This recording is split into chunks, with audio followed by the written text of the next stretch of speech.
aw salamu alaikum maliyɛnw an ka foli bi bila aw ye an bɛ jamanaden kelen kelenna bɛɛ fo maliyɛn bɛ ka lajɛ yɔrɔ yɔrɔ an ka foli bi bila aw ye maliyɛn minnu sigin bɛ nazara jamanaw la an bɛ aw fana fo ka wale ɲuman dɔn minnu fana bɛ afiriki jamanaw na k'an lajɛ an bɛ aw fana fo dans l'émission Thierno Décrypte ko Thierno ka walawala aw ye an y'o de fɔ aw ye a bɛ sigi aw ye ouverture média bɔlɔlɔw sanfɛ YouTube and Facebook mun b'a to kunnafoni minnu n'a bɛ jamana kɔnɔ a ka se ka bɔ a kalama en temps réel ani fana an bɛ se ka weleli bila maaw ma maa minnu bɛ yen ko u dɔn bɛ jamana kɔnɔ maa minnu bɛ yen k'u kumakanw lamɛn bɛ k'u ye jɔyɔrɔ kɛ an ka jamana kɔnɔ an b'olu fana wele ka na plateau in sanfɛ u ka se ka walawalali k'an ye fɛn caman na fɛn minnu bɛ yen ko a ko kɛra ka tɛmɛ jamana in kɔnɔ maliyɛnw bi ye alamisa ye juin kalo tile 25 san 2020 an bɛ bɛɛ fo k'a fɔ Thierno Décrypte émission an y'o de fɔ aw ye a sponsorisé don par boisson double Seven donc an bɛ u fo k'u wale ɲuman dɔn k'a fɔ aw ye ko o ko n'a bɛ Mali kɔnɔ nin waati in na a yɛrɛ bɔra k'a ye an bɔra palais des sports la an taara palais des sports la ko minnu kɛra yen an taara o kɛnɛ kan wa ni ko o ko wɛrɛ bɛ yen tuguni anw bɛ taa kɛnɛ kan sabula anw de ye jamanadenw da ye ko o ko k'a bɛ jamana kɔnɔ anw de kan ka kɛ o kɛyɔrɔ la ni Ala y'a sabati walima an bɔra a kalama an bɛ taa kɛnɛw kan ka se ka a image yira aw la en temps réel faamuyaliw ka se ka sɔrɔ a la an bɛ jamanaden bɛɛ fo minnu fana bɛ Kayiba Jabate k'an lajɛ nin waati in na minnu bɛ Kulikoro mara la Sikaso Segu Mopti Gao Tɔnbɔkutu ni Kidal an bɛ aw bɛɛ fo ani minnu bɛ Faransi nin waati in na k'an lajɛ États-Unis Chine Japon Canada an ka foli bɛ bila aw bɛɛ ye maliyɛnw bi n kɛ bɛ ka an fa dɔ wele ni bɛɛ b'ale dɔn Mamadu Awa Gasama an bɛna interview exclusivité kɛ ka kuma fɛn caman kan fɛn minnu ko a delila ka kɛ kɔrɔlen ala waatiw ma mɛn an ni Mamadu Awa Gasama an n'a bɛna masalaw ka interview kɔnɔ ka ɲininka o fɛn damadɔw la donc ko minnu bɛ yen k'a bɛ se ka ɲɛfɔ an ye ka perepere latigɛ donc Mamadu Awa Gasama salamu alaikum. Waleykum salam wa rahmatullahi wa barakatuh. Somɔgɔw bɛ di? Kɔri baasi tɛ? Nba folikan jumɛn b'i bolo ka ɲɛsin an filɛlibaw ma yan'an ka don baro kɔnɔ? Merci Thierno n b'i fɔ k'i waleɲuman dɔn a y'a kanu ouverture média nin t'a fɔlɔ ye nin t'a sabanan ye naaninan tɛ k'a ɲini n fɛ n denkɛ Mangara fɛ n ka s'aw fɛ an ka baro mais Ala m'a latigɛ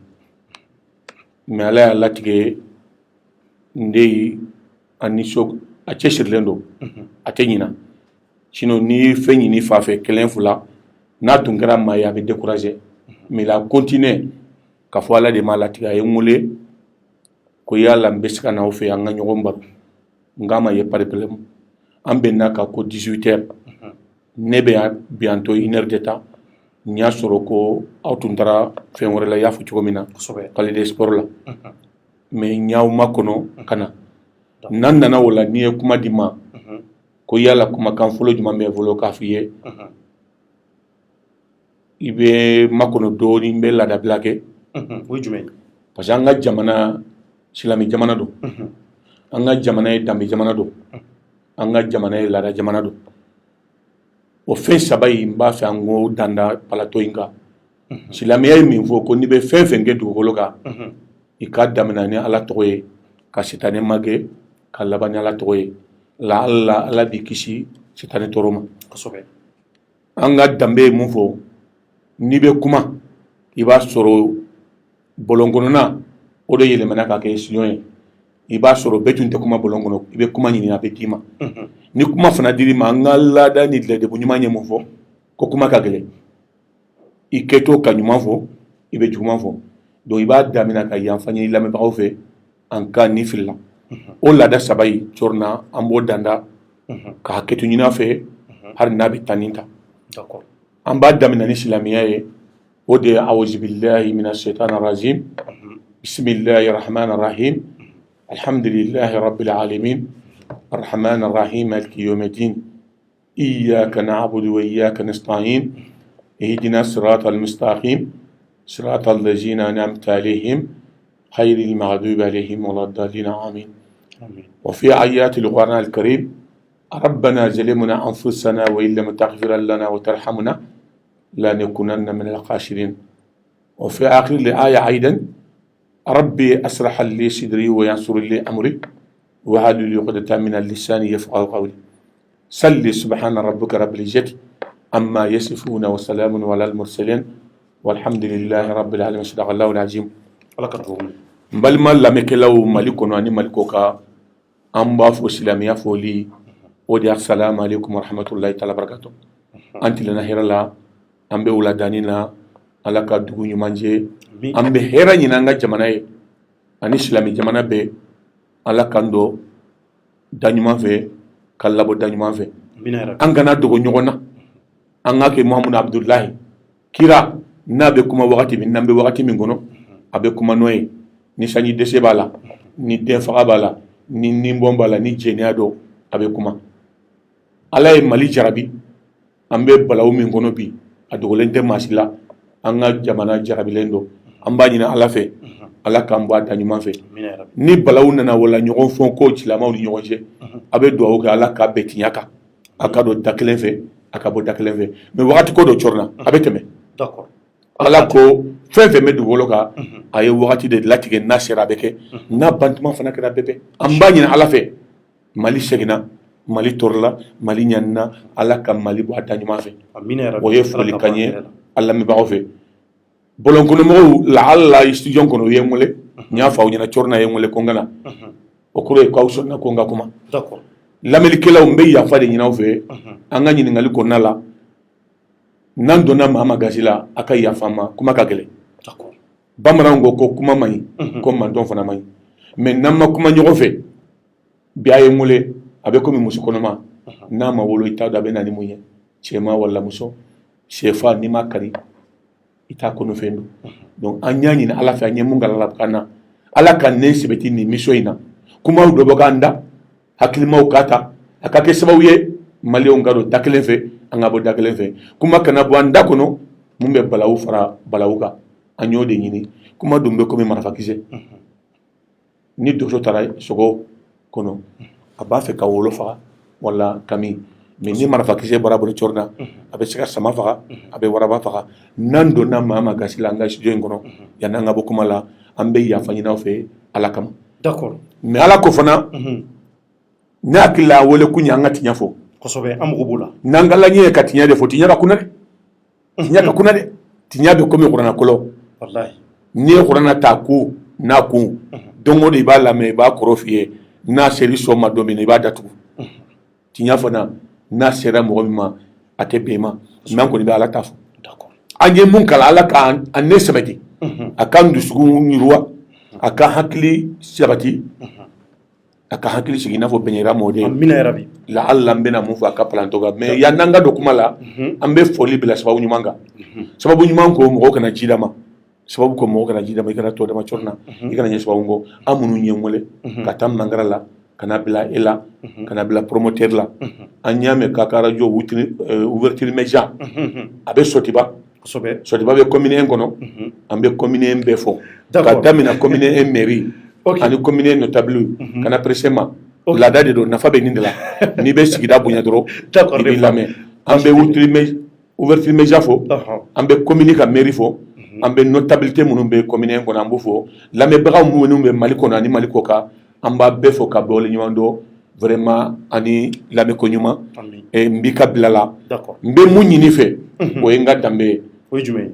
ni n nana mɔgɔ mɔgɔ fɛ kana maloya ma kana salaya question b'i bolo i b'a posé ma n b'a jaabi ni n ka hakilina ye ni n y'a jaabi ka ban maliyɛnw ani lamɛnbagaw ni mun ka ɲi a bɛ tɛmɛ ta k'a tɛntɛn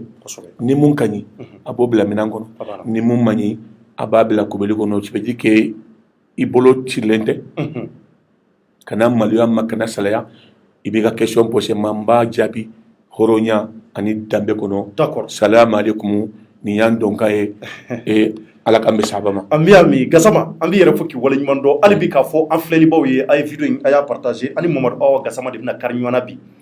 Gasama mun ni ale de kɛra Yelemani député kɔrɔlen maliyɛnw a ye san 20 ani dɔɔni de kɛ députéya la a ɲɔgɔnma deli ka kɛ Mali kɔnɔ an k'a ye k'a fɔ ko maa ye députéya kɛ fo ka san 20 a kɛ Gasama ale de y'o kɛ Yelemani ka don maliyɛnw Gasama ale de b'an bolo bi ɲininkali minnu k'a kɛra kɔsani na an bɛna Gasama ɲini k'o bɛɛ la donc mun b'a to hali bi faamuyali ɲuman o ka se ka sɔrɔ kow kɔnɔ Mamadu Gasama an b'a daminɛ ni kɔsa in na an y'a ye ini magistrat dɔ kun bilala ɲɔgɔn na magistrat o bilalen ɲɔgɔn na jamanaden bɛɛ mago bɛ résultat la parce que anw yɛrɛ wuli ka jɔ kɛ a waati ka taa commune 6 tribunal ka taa ɲɛɲini mais an taara sɔrɔ maa mun b'a ko ɲɛmɔgɔya la o ko yamaruya t'u bolo ni k'a ɲɛfɔ an ye donc an balila k'a mɛn ko i taara MCA la n'o ye Bamakɔ kasobonba ye o kɔfɛ an y'an gɛlɛya ka se k'i ka avocat sɔrɔ avocat mun n'o sɔrɔla o ye mun fɔ a don n y'a ɲɛfɔ ni plateau kelen kan Gassama bɛ fɛ k'a dɔn réellement mun de kɛra e ni magistrat ni ɲɔgɔn cɛ fo ka taa se kaso ma. Merci Corna n b'i fɔ k'i waleɲuman dɔn n bɛ n'i jaabi mun na tinna dɔrɔn i ye gilikajɔ min kɛ n'i ye kungo sɔrɔ i b'i teriw dɔn i b'i juguw dɔn fɛn fɛn wulila Mali kɔnɔ Mali kɔ kan ka n dɛmɛ n ka kungo in na n b'aw bɛɛ fɔ k'a waleɲuman dɔn a ma bɛn minnu ma a bɛnna minnu fana ma olu b'o dama ma mais n bɛna min f'i ɲɛna fɛn bɛɛ bɛ latigɛ bolo Ala ko wa sarrihi wa murrihi wa hululihi wa kulli zalika qad qadarahu Allah ni Ala ye mun latigɛ o de bɛ kɛ donc sama yi nana ka téléphone faga voilà tout à fait d'accord abe yafa ma n tun bɛ n ka téléphone faga mais n bɛna faga ok ni Ala ko ni fɛn min bɛ kɛ latigɛ mɔgɔ tɛ se ka o bali Ala ye nin latigɛ ko ne bɛna san 23 kɛ ko n ye san 20 ni dɔɔnin kɛ a dafa san mandat 4 5 ça fait 20 ans ka fara aya ka coup d'état kan ka na fara prolongation kan ça fait 23 ans san 23 n y'o de kɛ assemblée la n bɛ Ala fo k'a waleɲuman dɔn nin yɔrɔ la n bɛ n bangebaga fila fo n bɛ sababu ɲuman fɔ o ye yɛlɛmaninkaw ye merci n'i y'a ye bɛɛ ko Gassama yɛlɛmanen dɔnna Gassama dɔnna Ala ni yɛlɛmaninkaw u ni cɛ u ni baraji o san 23 in kɔ n bɛ Ala fo mun na n ma deli ka fɔnɔ n ma deli ka fɔ kunkolo bɛ n dimi n ma deli ka fɔ Corna ɲɛ bɛ n dimi Ala i ni cɛ san 23 in kɔnɔ n y'a kɛ assemblée kɔnɔ ni yɔrɔ a dɔnna ni mun bɛ n kan ni ngolo cɛ n y'a faamu n ka to don n ka na ko un parlementaire ça veut dire quoi élu des peuples tu es avocat des peuples maliens tu es leur défenseur tu es leur garde-corps tu es leur porte-parole donc n ka kan ka ci minnu lase n y'o lase mais Ala y'a latigɛ ko ni n bɔra dɔrɔn n bɛ taa su 3 min si Kosovo na n taara mais i y'a fɔ cogo min na n k'aw ka kumana mais mɔgɔ dɛmɛbagaw fana aw ka taa o de taara n defa an donna fɔ na don min na mais n welela dɔrɔn vendredi après-midi n taara dɔrɔn ɲininkali ma k'a la a fɔra ko je suis sur les mandats de dépôt comme je suis républicain je suis ancien député qui a voté la loi de Mali ne bɛ se ka n ban o la o t'a la mankan t'a la n ko non je suis à la disposition de la justice malienne o taara n bila kaso la n bila kaso la ko k'a ɲɛɲini après n bɛ mun ɲini dɔrɔn mun fɔ plateau kan yan an ka essayer an bɛ ko modéré dɔɔni jamana tɔw la ɲɛ aventure kɛ Faransi wala Amérique n'a fɔra ko dɔ b'i nɔfɛ Corna k'i hakisira o bɛ taa plainte jaabi k'i ɲininka a fɔra k'i ye nin ni nin kɛ ni sɛgɛsɛgɛliw kɛra n'a jorila tuma min na i bɛ t'i bila kaso la n'a ma k'i sɔn ye i b'i bila mais Mali kɔnɔ i bɛ t'i bila kaso de la fɔlɔ ka na ɲininkali kɛ ko poursuite judiciaire bon n'a kɛra k'i jɔ t'a la o ma bagi ma n'a fɔra ko i jɔ b'a la dun jɔ mun na an b'a caman ɲɛ fana fo accusation foyi tɛ b'a la n taara kaso la avocat taara n donna fon na mais j'étais libéré n ye week-end kɛ mais il filɛ ka mun fɔ a ma ban il faut k'an ka taa projet laban na mais a kɔni yɛrɛ la ko n man kan ka taa kaso la t'a ko tɛ n tora mun kaso la fana n ma fɛn suɲa n ma fɛn détourné parcelle ko de don dugukolo ko il paraît que dugukolo ko fana bɛɛ ka bɔ kalama ko a affaire i b'a to ma Corna ko a affaire a kan kan ka juger yɔrɔ min o ye tribunal administratif de ye oui n'a ye ɲɔgɔn sɔsɔ ne ka papier bɛ n bolo n t'a dɔn e k'i ta dɔn a bɛ taa tribunal dɔ la u b'a sɛgɛsɛgɛ ni mun ta kɛra tiɲɛ ye i b'o ta on tactique ni mun ta ma kɛ tiɲɛ ye i b'o annulé ani kasotaga tɛ ɲɔgɔn ɲɛ sira la mais Ala y'a latigɛ ne taara kaso la n b'a bila Ala ka latigɛ minɛn kɔnɔ mais minnu ye n defa Mali kɔnɔ ani Mali kɔ kɔnɔ kan n b'u fɔ k'u waleɲuman dɔn mais i y'a fɔ cogo min na ne ka avocat ko non u b'a ɲini fɛ bɛɛ b'a dɔn Gassama ye kumakɛla de ye u b'a dɔn journaliste bɛ na n da lamaga ko n ka makun n kana foyi fɔ mɔgɔ dɔ b'o base la i yɛrɛ ka baara kɛ ɲɔgɔn sexe Mamadou Diaye Sakho a ye wuli ka jɔ kɛ an b'a fɔ ka wale n kɔrɔkɛ bɛ Maliki Ture a ye wuli ka jɔ kɛ maître ɲuma a ye wuli ka jɔ kɛ Awo Kafiɲɛtɔ o de taara n defa maître Mangara a ye n defa a den bɛ yan maître Denba ye n defa maître Modibo Sila ye n defa maître Ture ye n defa maître Cɛfolo ye n defa etc etc bon ye mun ɲini fɛ ko vraiment u b'a ɲini fɛ n ka makun yanni procès ka ban n kana foyi fɔ mais n kɔni taara kaso la Ala ye mun latigɛ n bɔra fɔlɔ n bɛ se ka mun f'i ye o de n b'o de f'i ɲɛna mais n bɛna fɛn kelen min fɔ i kana kɛ silamɛ ye mon fils Cɔrɔna i ka kɛ hɔrɔn ye dɛ n bɛnali di a ye mɔgɔw tɔɔrɔ jama ɲa bila politique minɛn kɔnɔ ko presque gouvernement de b'a basi la il faut le dire la vérité caman ko presque nin ye règlement de compte de ye Cɔrɔna mais non n b'a ɲini jama fɛ ni mɔgɔ min ɲɔfɛ i ka yafa ɲini gouvernement fɛ politique mɔgɔ sen t'a la d'abord j'ai été défendu par l'État n tɛ mɔgɔ tɔgɔ fɔ vraiment j'ai été défendu par l'État n tɛ mɔgɔ tɔgɔ fɔ vraiment k'a fɔ baga kɛra ma hali u m'a fɔ n jo bɛ ko in na dɛ mais ko min kɔni bɛ ni juju cɛ kɔsɔla taga ko tɛ o de y'a to ye fiɲɛ bɔda di ma n bɔra yan ni tribunal cɛ n bɛ se ka min f'i ye mais n'a ma kɛ n b'a ɲini fɛ Cɔrɔna fo ko ye koba n ye mun fɔ ye bamanankan na faamu n ko n ye layidu ta mɔgɔw ye n tɛ sira kuma ɲɛ n tɛ sira n da datugulen tɛ mais n ko ma n ko n ka o kaw ani n ka dɛmɛbagaw kɔ k'u b'a ɲini fɛ n'a ma kɛ i t'a min yɔrɔ si la ko n kumana mais komi n nana i ka plantɔ la i ye ɲininka nin question la n yɛrɛ k'i ma n ko ni question kɔsɛ bɛ i ka posé ma diyagoya don n ka nin kɔni f'i ye n b'a ɲini fana fɛ tant que les journalistes an ka tɛmɛ nin yɔrɔ kan an ka taa n wele kun na la'alla n'a mina salula don min i na fɛn sɔrɔ k'a lakali ko fulabaga bɛ kɔɲɔmuso la bamanankan don fulabaga bɛ kɔɲɔmuso la n'a ta cɛ dama ye ne man kan ka lakali o i taara a ɲɛɲini cogo min k'aw k'a ye dɔ fɔ n'a mina salula don min ni sera kɛnɛ kan i na dɔn mɛn mais n bɛ n kanubagaw fɔ mais n kɔni bɛ mun fɔ dɔrɔn l'État t'a basi la règlement de compte tɛ n kana kɛ silamɛ ye mais n ka kɛ hɔrɔn ye n bɛ se ka message min kɔni fɔ k'a fɔ mɔgɔw ɲɛna caman hakili la ko n tun bɛ kɛlɛ minnu na n ka député baara la ko n bɔlen ko tajuru sara don règlement de compte o n'o de jɛ o tɛ en tout cas n b'a ɲini fana fɛ jɛɲɔgɔnya kama i ni ce i ni baraji i k'a to wagati bɛna se an b'a walawali ye i bɛna faamu sinon n pɛrɛlen don i pɛrɛlen don mais i ye tile 3 mun kɛ kaso la tari i ma degun kɔni sɔrɔ a la n bɛ fɛ k'o yɔrɔnin dɔn bon ne bolo kaso kɔni mɔgɔ tɛ se ka hɛrɛ sɔrɔ kaso la Cɔrɔna an ka tiɲɛ fɔ a tɔgɔ ka bɔ hali n'i taara sanu de sɔrɔ yen mais n bɛna f'i ye dɔrɔn n ye bonya de sɔrɔ kaso la parce que n donna kaso la n y'a dɔn jɔn ye jugu ye jɔn ye nin ye mɔgɔw taara bɔ ma o n'o de cɛ ne ka kaso don yɛrɛ tun bɛna kɛ Nabila Yakuba cogo di ta a donna kaso la a bɛ ko tuma min na a kɛra jamanatigi ye a kɛra nabi ɲuman ye a ye dewula sɔrɔ ne fana taara kaso la n ye tɔgɔba sɔrɔ n ye dewula sɔrɔ n yɛrɛ mɔgɔ bɛna wari min d'i ma Cɔrɔna ni n bɔra n bɛ dɔɔnin d'i ma n tun t'a fɛ ka bɔ kaso la dumuni kɔni bɛ d'i ma dɔrɔn i n'a fɔ bɛbɛnin min bɔra sin na voilà donc vraiment a kɛra ma leçon fana ye réalité n y'a dɔn fana Cɔrɔna n y'a dɔn fana ko kɔsɔbɔ mun de bɛ wagati don a tɔ la n bɛ kɛ avocat ye kɔsɔdenw ka avocat ye réussir minnu bɛ kɔsɔbɔ garder n bɛ k'u ka avocat ye degun min bɛ yen n bɔra a bɛ kalama mais n bɛ makɔ tɔ fɔlɔ wagati nin ka tɛmɛ pour que n ka se ka expliquer mɔgɔw ye mais kɔsɔ a tɔgɔ ka bɔ mais kɔsɔw dɔ bɛ yen n'i ma don sunkurun tigɛ kaso la i ma mɔgɔ faga i ma détournement kɛ o ko k'o ye hɔrɔnya kaso ye n'i bɔra o la dɔrɔn il faut être faire k'a fɔ i bɔra o la kaso bɛ faso dɔn a ma da ne kama a bɛ da tuma min na u b'a biriki den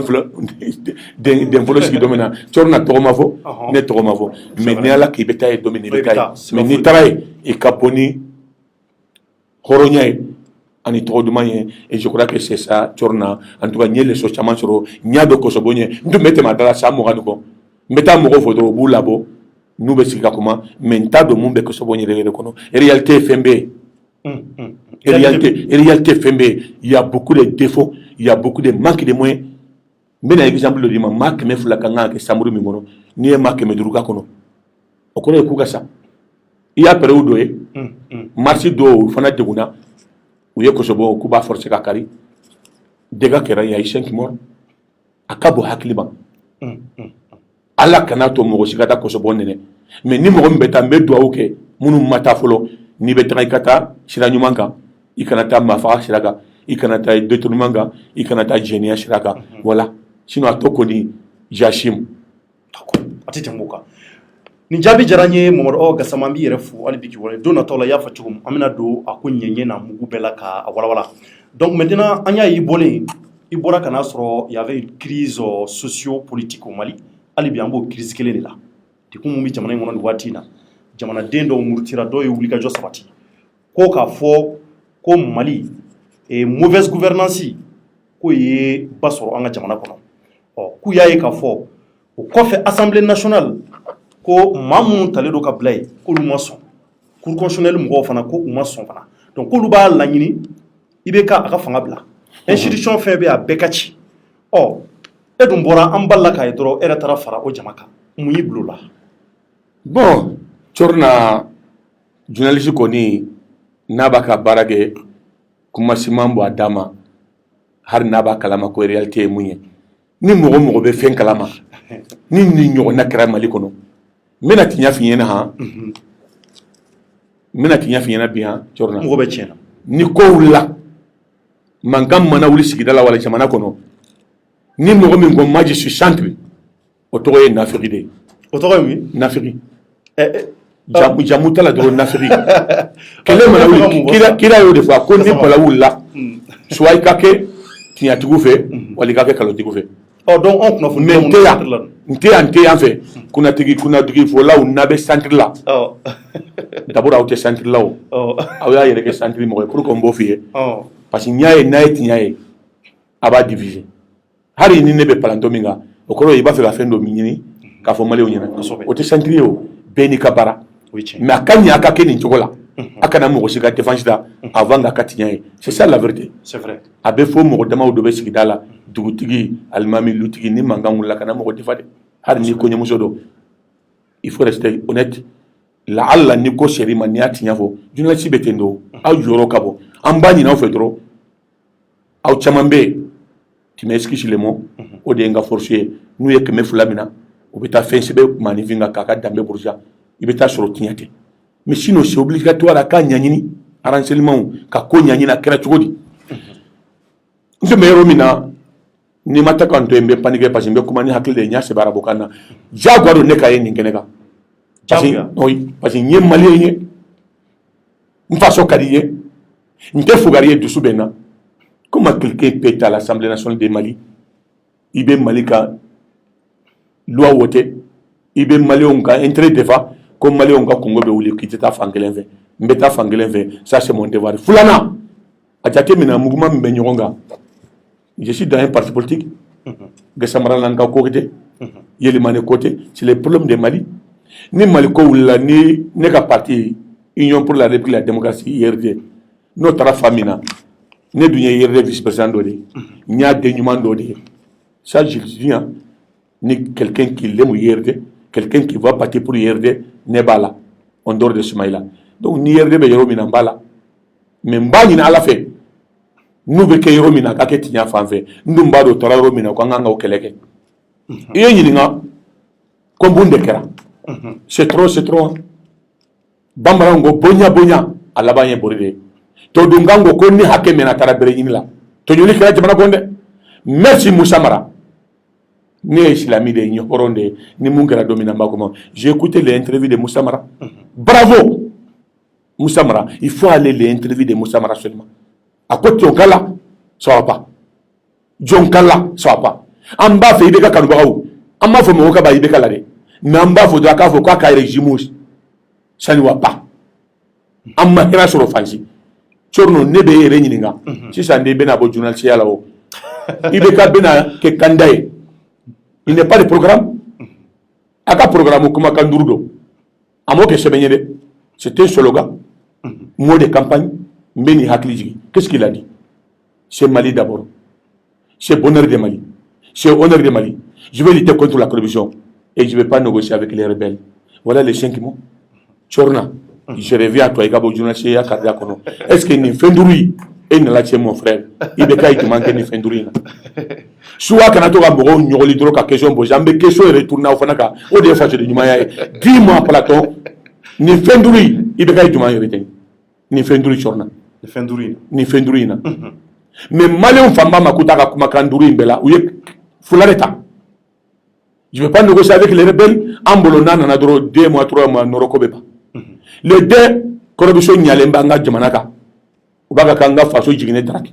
Mogo bolo ni ga ko je vais lutter contre la corruption beba. Awani fe fula ya nyana tile de la carte me fembeka. Corruption nyana tile la 153 milliards, 60 milliards, 200 milliards anga fembe draki trop foi mabala. Et rébellion fana abena domina Kidal Tumbamolo. Mais aujourd'hui, on n'a rien au Mali. Même Bamako aujourd'hui rebelle béa.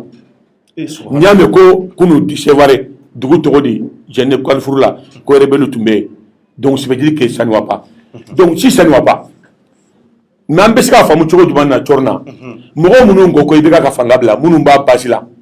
Betala faruka de. Nanga mogo fulata dro. Mogo fulata dro. Usaji Mahamoud Diko. Angota. Anga ashraf shrafauta. Nyoro silfuge wala je me limite là malien. Nous de ko sisa.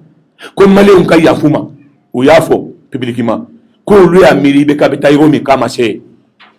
Ko malien ka yafo ke uluma. Mais coûte dawlade. Mais nyoro silfuge ka kuma na mbena kananga kuma tigi après il ka question posée akela kama.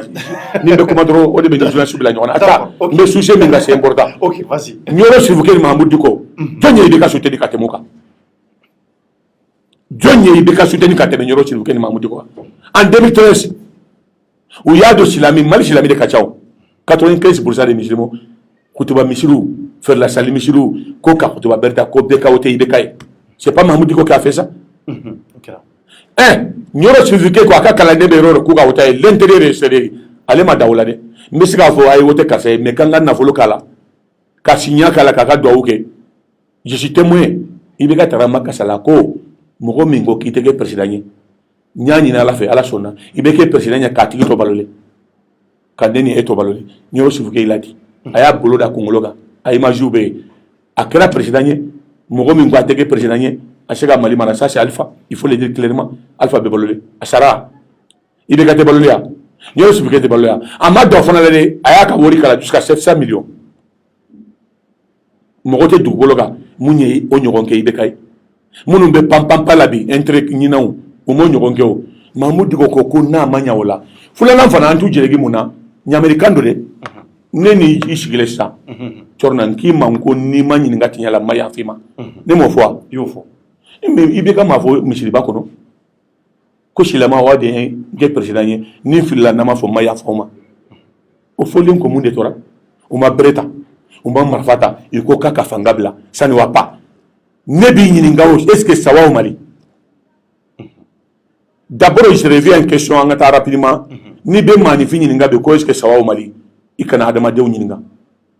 Chorna fo bagawndu kana bagaw ni nga. Pa joli bula. Ni hera be jamana kono bagaw be dunga fagewo. Mais soufa na du. Ndela ka fo mbese kala ni palando nga. Ni ba fe kam Mali nyali na nyali bele ni nga. Ibe ta shoti ba kabula. Aujourd'hui be shoti ba de. Ibe ta 22h, 23h. Ambe hamini sué to mena mon frère. Fona be hamini jamana de unyere. Ni tolo da kokoka itolo wala suba ka fo chani wa pa Mali chani wa pa Mali wallahi billahi tallahi shu le cadavre sube hamini Mali ko chani wa pa Mali chani wa pa Mali angata ko medra anga boy ni mena fe na imena la ni tolo la be ngonda fe o merci les Maliens en sabarla amunyuna mais ni ko temena nan tamana ka tamana sira danduga be daye manasa duguchi manasa ama miri sije mi bakula ama miri kabe da kaburu kono ama miri kala ba ni ngashini ni ala che 2018 2013 mo ibegate presidenia tellement que Mali a manifesté Soumaïla Cissé ma résultat ma kono aya musuna deunta ay Soumaïla Cissé mi latunubi kamina ndabe na sama atara ana musuna de okuluba konkoro vraiment Maliou mbe arandi Maliou ni question mimbo. Je suis intelligent, j'ai mon machine, j'ai vu que Malion a gagné pour toi 80%. Ils sont là. Kachuma Oula. A quel moment on a un euro de gagné? Au Cabo 2018, il est gagné. Il faut qu'on ait des Maliens, il y a un Kalama. Il n'est pas gagné 2018. Amagé. Aïe, Diago qui est passé à Sabatumbabolo. Aïe, de utiliser Malio. argent, armée, administration. Aïe ni asaba de étudier qu'à président Malion. Administration babolo, armée babolo, argent babolo. Aïe anga trésor de que qu'à gagner jaguala. Prévu bien. Wallahi billahi, kana ni nga wala ibado, ne buchorna ite do kaburu konoria. Mumbi du shukuna ibado. Laissez-moi parler. Beba de kama gagner. Ama gagner mais mo ko tuni kanga toy. Anya toy. Manasa clé inde mo ka wasu nya sumaila ka wa ka dama. C'est clair. Mais bageto la ko non. Ko tuma mina minimi joroer. Uya do ko sumaila de gagner ko wori mimbora. Ko ka ye wori min de toni ko ka ibe kenyi nga to na romina. Il a parlé o. Est-ce qu'il y a soso? Ça c'est un. Ko ka ta bube nyinga. O bube kele. Allez de ala gagner. Manasa ni bube. Mais bube be mibi. Har lisu don to député ala. Ko jindi rafambe ko kana asmata lisika. Ça, ok. Au cas où, moi, je suis d'accord, on a auto alama. En bon, la tournée dans la législative la 2019. Ko réunion, ko condition m'a rempli. En ce cas, boubou ko kambe ce cas. Soumaï la table na bio de bono. Ko on peut à l'élection, même coronavirus. Ou yé yoro tatou, barakero ni lokolo, kambe ta jaguala. Antara, awolo la muna. Mounou koni gagné na quel que soit. Premier tour là.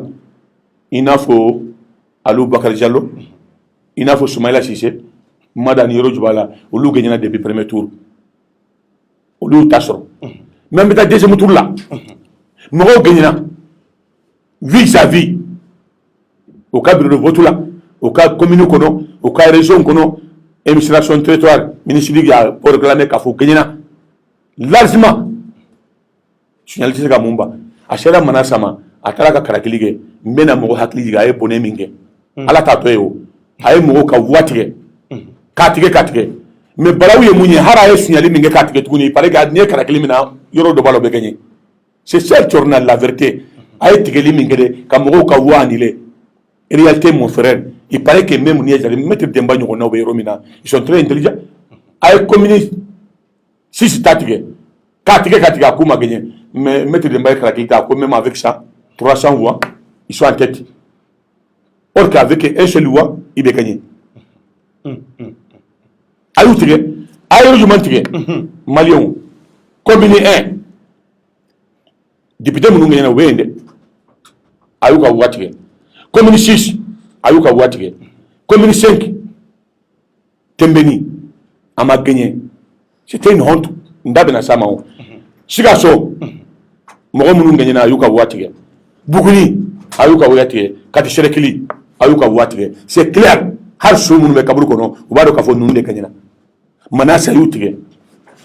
ambesika famu chogodi na tunda na dro ala besika antoyo na tunya to katembe jago ya gagner commune 5 ka sura ma gagner mais fait même pour parler ndo nomination do kasi ka tega tembe ni kele ka to ke jago président assemblée la hawla wala quwwata illa billah ala tisika yibe ka toye non c'est pas possible. Munkera, il y a quelqu'un qui a bâti la campagne, il était leader, il était bras droit de Ibeka, il était tout seul avec Ibeka. Ça, c'est Mamadou Djarasouba Djoïla. Il a tout fait pour Ibeka. À Ibeka soutenu. Il est seul Malien à quoi aller mettre la liste propre la page. Il est sûr qu'elle allait mettre 5 députés de représentation. Djonia qui est dans la 55 sections. À Kelempe, à Erkista, à travers le deuxième tour la Guinée. À Guinée. Au cas parti Tara Treda, il faut vraiment quelqu'un qui doit être président de l'Assemblée, compte tenu sa place, compte tenu tout ce qui nous a amené, c'est Mamadou Djarasouba. Il y a des gens qui ont combien de nommés. Djarantunda do Kafo. Oui, Antunda do Ka, Bakari, Ibrahim Bakari qui est d'accord avec Tembeni Fra, Kofulanundo, Anto Kalama. Mais Tembeni est le Palatoga. À quoi Djago a calé Tembeni de nommé. Pourquoi la nomination d'Ameta Otula? Et nous la Tembeni a dit que là. Tembeni président de l'Assemblée de Mali. Tchorna. Tant que les journalistes, c'était une honte. C'était une humiliation de Mali. Tembeni. Arasiba c'est mon beau, c'est Tembeni. Banini Tembeni. Doroguta Tembeni. Qatar Mourafa Oubla, le colim de Salvatore, université là. Sandeka Kamarafa Outa, Alko Saïna Marafa Oubé, Djonia que c'est pas Tembeni. Au Tembeni Kele, quoi président de l'Assemblée, quel titre? On m'a gagné légitimé t'a la a kalan t'a la a majigi t'a la a ledebu t'a la e ba neni tembeni fa neni tembeni bɛsɛta tembeni mɔgɔ bɛ to kɛ Mali ka assemblée ya IBK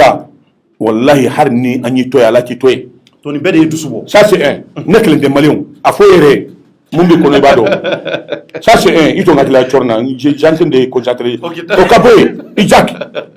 i jaki Sidibé i jaki min san wolonwula min tɛmɛna assemblée tun tɛ yen président assemblée tɛ wallahi bilahi maliyɛnw sigilen tun bɛ assemblée tun tɛ yen on a dit que les députés on est là-bas pour contrôler l'action gouvernementale on est là-bas pour interpeller les ministres mais il y a qui des avocats du gouvernement défenseurs du gouvernement les preuves en est que quand moi j'ai interpellé le ministre de la sécurité Salifou Diallo Salifou il était son avocat or que lui il est arbitre n'ambe terenga arbitre be balonta mais il y a qui aller des ballontanais aller des gauliers aller des touchiers il est avocat du gouvernement a ko k'a bɛ ne labɔ assemblée kɔnɔ o de la je suis dans mon devoir n ko i tɛ se parce que je suis élu j'entends de faire mon devoir i tɛ se ka n bali k'an ka devoir kɛ quand o kuba la i y'a ye député 140 la jɔn farala kan c'est pas même tɛnbɛnni k'i a y'i to dugu ma ko a bɛ se k'i labɔ n ko i tɛ se n'a ka di an ka taa face à face e tɛ se i de ka tɛ se ne ni tɛnbɛnni ani Jaki n'an taara face à face i tɛ se na foyi la cogo jumɛn i bɛ mun dɔn a bɛsɛtaw a taille jaune ou tɛ se na voilà un peu le problème qui est là i b'o i Jaki kelen ye an y'a sinsin a ka mandat banna i bɛ to i Jaki de bɛ la o la cour la justice sɔrɔna e y'a sɛbɛnni journaliste a yɛrɛ ka fara an kan an ka faso dafa tɛnbɛli président assemblée i Jaki Sidibé président de o la cour la justice ça veut dire quoi a ka place ye mun ye ka président juger ka ministre juger ka député juger e na lajɛ i Jaki denmuso bɛ Karimu kɔfɛ a b'a juger yan la hawla wala quwwata illa a ye mun fɔ Maliw ɲɔ fana jaabi ko ma famille d'abord c'est pas Mali d'abord voilà un peu nin bɛ sababu la Maliw ko e mɔfɛ gouvernance don o don an bɛ sa lakana tɛ yen foyi tɛ yen u bɛna san ka dilan kan k'a ka fanga sɛnbɛ a tɛ sira a hakili t'a la a mɔgɔ t'a bolo a jigi t'a bolo a ka fanga bila c'est ça que Musa Mara di ni mɔgɔ ma nin fɔ i ye fasoden jugu de ye an b'a fɔ mɔgɔ kan i bɛ ka kanu i k'a fɔ nin b'i fɛ n'i bɛ mɔgɔ min fɛ a bɔ kasa t'a la o mais ka kanu kɔni bɛ ala yɛrɛ mais ni jɔnkala fɔ ni ko i ka kanubaga ye k'a fɔ sɛnɛ wa pas a dɛsɛra c'est maintenant que n bɛna kuma bila mun na article 39 la hawala ala ye kiiri tigɛ ni Bubu ye cɛ o ko ka l'école karamɔgɔw ka sira di Bubu de tun bɛ yen a bɛ permission ɲini Bubu ko hali dɔrɔmɛ kelen tɛ se ka di Bubu nana bi ala ye tiɲɛ bange ale nana sira u ma sɔn ka kɛ a se b'u ye o le k'an ka wari min bɛ suɲa sisan de ko ka l'école karamɔgɔw ka sara di a y'o fana fɔ ko n'a kɛra ko Mali bɛ gɛlɛya sɔrɔ n k'an bɛ gɛlɛya de kɔnɔ kabini ala ye Ibrim Nata ma bɔ gɛlɛya kɔnɔ k'u bɛ wari sara o ka bɔ yen tuguni ko gouvernement national mun na ma sɔn depuis n ko a ko de ko ale ka fanga de kɛ lenburuba ye voilà un peu nin sujet kan moi je crois que diyagoya don an ka taa an ma marifa ta an ma foyi ta hali la an bɛna kuma dɔ la Isa Kawujumu ni Koyita ka devoir Koyita ko k'an bɛ coup d'état de fɛ n'an donna ka bɛna jaabi je crois que Isa Kawujumu n'était pas en hauteur jaabi dɔ bɛ yen k'a di maliyɛnw ma et je me rate là réalité maliyɛnw kana fɔ ko aw dɔ de a fɔ an maliyɛnw k'a ka fanga bila l'intérieur comme extérieur bɛɛ de ko k'a ka hali su minnu bɛ kaburu kɔnɔ baganw ko k'a ka fanga bila u tɛ yafa ma u tɔɔrɔla tous les moyens les cadavres bɛɛ ko k'a ka fanga bila mais an ma fɔ an bɛ marifa ta merci Mahamudu Diko merci M5 an bɔra les 5 an bɔra les 19 o hakili la k'an bɛ taa CEDEAO ko k'an bɛ taa Kulubakari i ɲɛ b'a la Diko ko dɔrɔn ko maa saba ka taa lettre d'a ma même là il n'est pas été démocrate i bɛ ka Moussa qui est dictateur il paraît que le temps de Moussa a sonné ka taa lettre di a ka secrétariat la pour sa démission mais a ye mɔgɔw bali k'u gazé k'u kana taga mais hali Sefa Makari motoma mɔgɔ bi on est républicain on est intelligent o b'a yira k'an bɛ Mali fɛ k'a ka taga a dɛsɛra c'est clair a dɛsɛra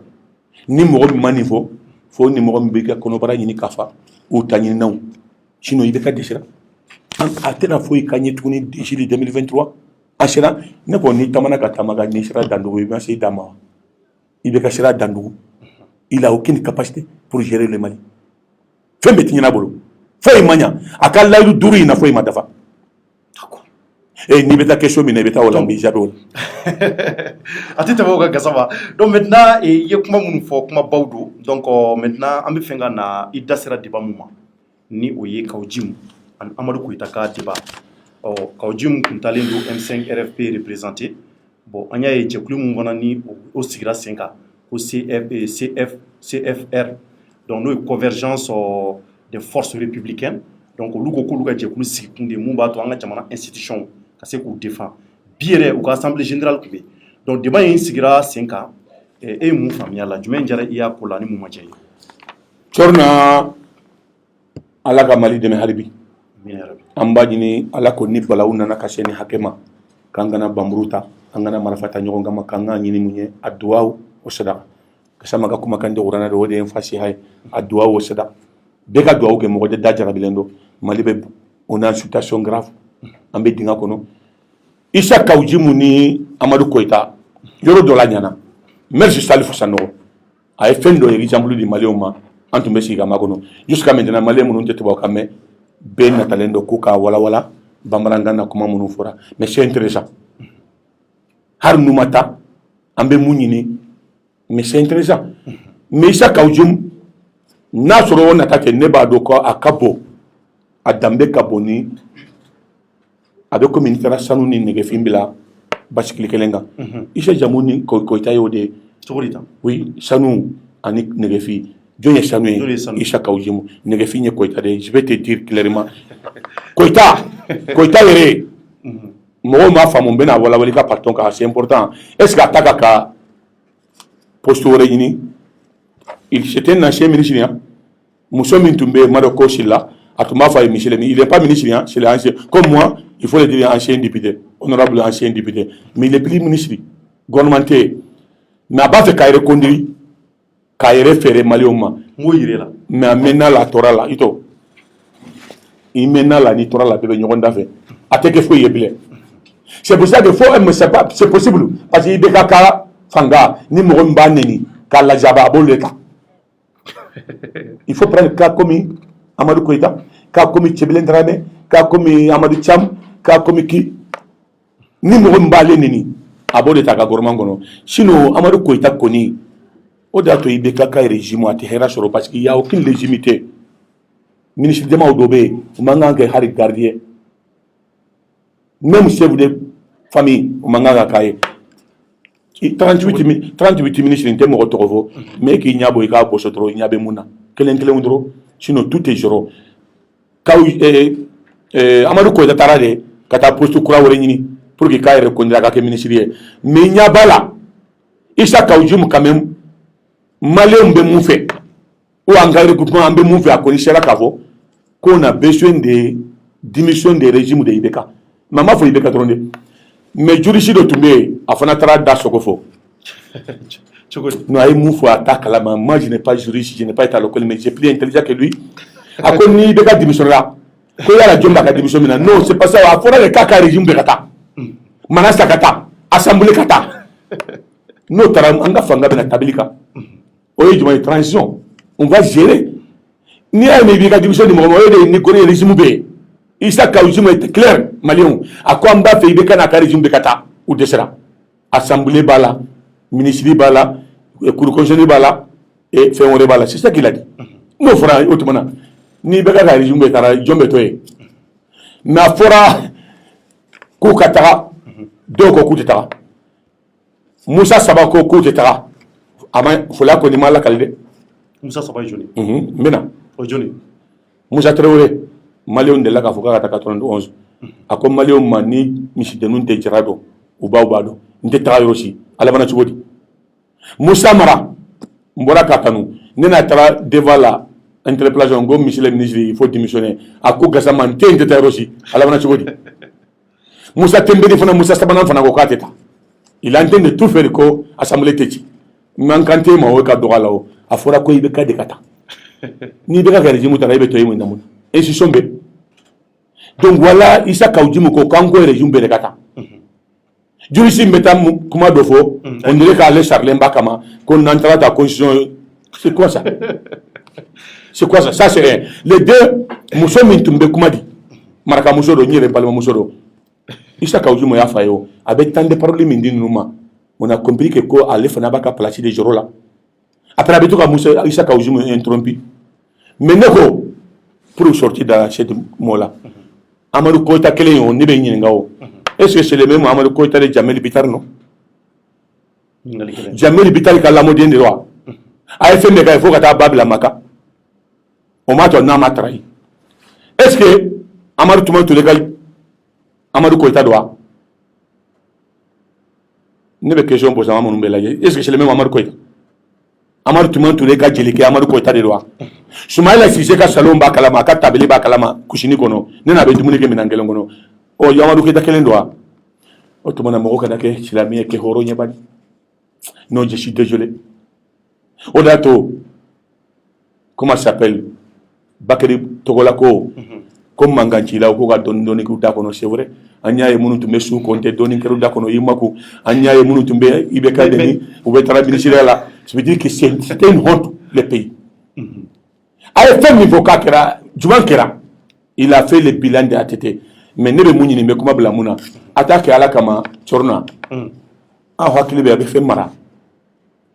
Facebook tigi no ati amaru ko itaka kuma koro dobla akula mewa ni horondo ni halalado nata yerefa tout ce qu'il a dit pour Ibeka ay ne ni minda Ibeka bon fulana nyi munye tukuni mbedo sujet la doni est-ce que moko ka fo Ibeka ma tagazi oy kuma juya ne teri don korodo mais c'est lui qui a commencé à têter à correr Ouagadougou à comme ko c'était une honte katangongo Ouagadougou quand les mandats sont yadani. Deuxièmement, à quoi quand il était président, côté incapable de gaz. En ta faille de gaz, mais on connaît pas, il a fait vraiment à Kanamalion de la Jolibola, à Dessera. Agnate foi la bola jouer tambolo foi donc à Dessera de, à Tena foi la Maliona, en bas il a fait Kanga Fanga Dama, Joli Kanabo. C'est ça qu'on a demandé. Voilà un peu pourquoi en bas là. Il est fait de vos mots comme à couper. Il faut que je m'appelle qui boro fana kwa congrès la kuko ko be banga constitution soutenu ne ko lute malewnya est-ce que horontia pour ka Ibeka déceler ko bali beke lebu ko beke malla dongo danga sura sube sa muso ko mo boro be bara ubena mo fa dongo do munoma boka fo Ibeka ma vraiment jota ambi fe de mi jota la c'est bide maintenant malewon ko kata ulu e ko ko shana ba ko kwa ngatwe angwante ulu fana ko kubena bo contre Marsi ne hakila Ibeka ancêtre dandugu ni sensibala akafo mo gonu nyam ka sabali nantara contre Marsi la okoro e candidature au guerre civile la isa dia muko Amadou ele ko anga dialogue ka ba bolo sama nove ika changement était clair ko Ibeka Mamoudou ko yafo akoni ko aka fe mimbla abeta fe ngeshini munga juguno e na ya bolo sama nove ya bolo moto aba bolo numanguru ke ki sogoni muriye oye tanti de la mea o dia to an kwantala parce qu'il a eu tala Ibeka tisika fo ivo abanya nabo c'est ça ay la lu tanta malewnie amanya nabo nous ko beta ko pour terminer est-ce ambeta de boaka bla là ambeta ou de là ale boaka le kanto la ni jira faire là comme na ba jabi